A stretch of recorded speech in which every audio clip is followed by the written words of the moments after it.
আসতে গিয়ে আপনাদের দক্ষিণ 24 পরগনা একটা জায়গা আছে যার নাম হচ্ছে পৈলান। আমি আজকে পেরিয়ে এসেছি পৈলান, আমতলার আগে পড়ে না?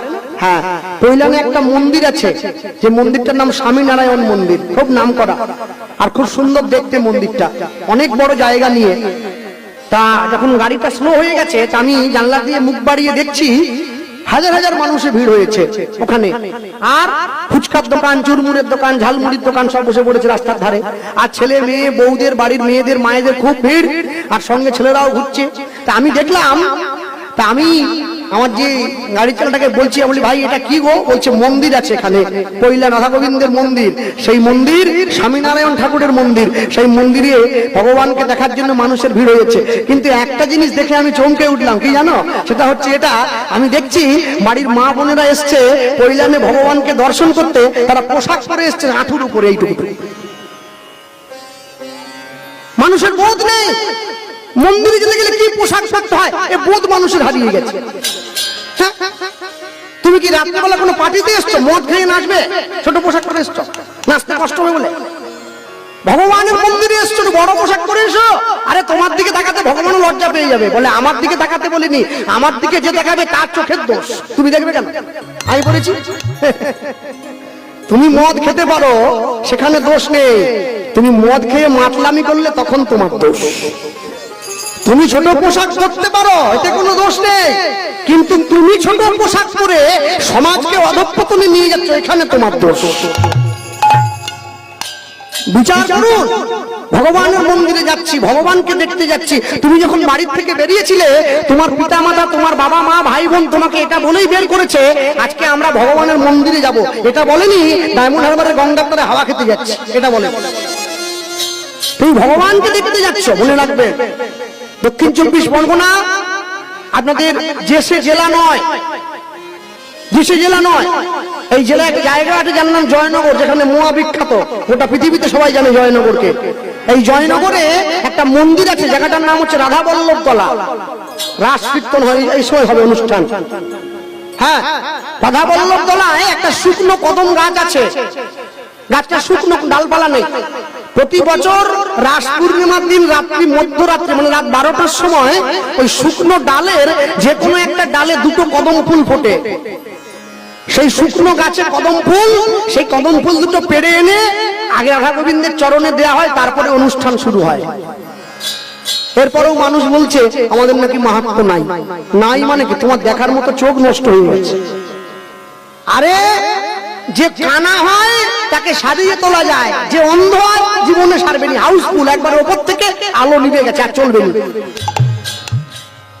বাল্বের যদি সার্কিট ডিস্টার্ব হয়, বাল্ব সারিয়ে দেওয়া যায়, ফিলামেন্ট কেটে গেলে ফেলে দিতে হয়, চলবে না। ওপর থেকে খারাপ হয়ে গেছে। যে লোক আপনার নিন্দা করার কথা, সে আপনার নিন্দা করবেই, আপনি যত ভালো হন না কেন। সে একটা খুব ঠিক বের করবে, কেন জানে?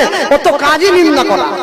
ও কোনোদিন কারো ভালো দেখতে পারেনি, ও নিজেও কিছু করবেনি, আর অন্যেরও খুঁট বের করবে। মনে রাখবেন, মানুষ যেদিন আপনি বিফল হবেন আপনাকে নিয়ে সবাই হাসাহাসি করবে, আর যেদিন আপনি সফল হবেন আপনার পিছনে সবাই হিংসা করবে।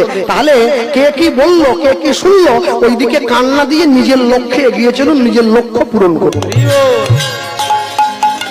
হ্যাঁ, সব থেকে বড় কথা যেটা আমার থেকে আপনারা ভালো জানেন, হাতি যখন রাস্তা দিয়ে চলে যায়, বাজারে সব কুকুর গিয়ে ঘেউ ঘেউ ঘেউ ঘেউ করে। হাতি কিন্তু আজ পর্যন্ত কোনো কুকুরকে পিছন ঘুরে তেড়ে গুতাতে যায়নি। কেন?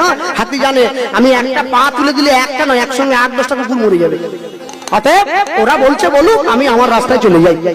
মনে রাখবেন, মানুষ এই জগতের মাটিতে দাঁড়িয়ে কেউ যদি প্রকৃত অর্থে ভগবানকে ভালোবাসে, কেউ যদি প্রকৃত অর্থে ভগবানকে নিতে চায়, ভগবানকে নিজের কাছে ডেকে ভগবানকে আপন করতে চায়, তার বিরুদ্ধে হাজারটা লোক প্রশ্ন করে। কই আপনাদের উস্তি বাজারের মোড়ে তাসের আড্ডায় যখন 4টে 80 বছরের বয়স্ক লোক গিয়ে বসে বসে তাস খেলে, আজও পর্যন্ত কেউ গিয়ে প্রতিবাদ করেনি আপনি এত বয়স হয়ে গেল তাস কেন খেলছেন?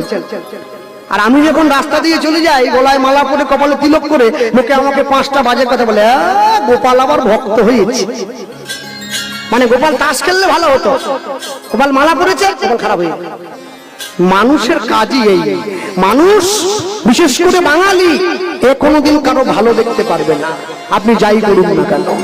কে আপনার ভালো চাইলো, কে আপনার মন্দ বললো, আপনি ওদিকে দেখবেন না, আপনি নিজের লক্ষ্যে এগিয়ে চলুন। বৈষ্ণব মহাজন পদকর্তা বলছে, সবাই তোমায় ভালোবেসেছে, সবাই তোমার নাম নিয়েছে, কিন্তু একজনা বাদ রয়ে গেছে। সে কে?